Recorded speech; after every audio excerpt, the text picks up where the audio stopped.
उदय सामंतांच्या भेटीनंतर बच्चू कडूंचं उपोषण स्थगित, आश्वासन न पाळल्यास पुन्हा आंदोलनाचा इशारा। तर पुण्यात अजित पवारांच्या कार्यक्रमात बच्चू कडू समर्थकांचा राडा।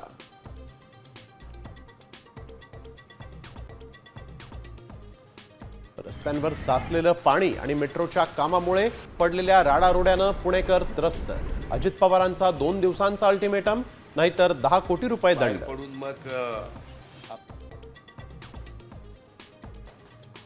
रायगड रत्नागिरीला रेड अलर्ट, तर मुंबई पुण्यात ऑरेंज अलर्ट। राज्यामध्ये मुसळधार पावसाचा अंदाज, मराठवाडा आणि विदर्भात पावसाचा जोर वाढणार।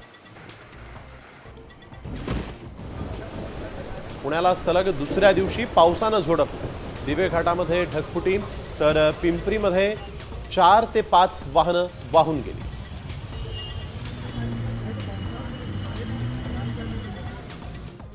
राज्यात कोरोनाच्या 102 नव्या रुग्णांची नोंद, तर सक्रिय रुग्णांची संख्या 413 वर। नागरिकांना काळजी घेण्याचं आवाहन।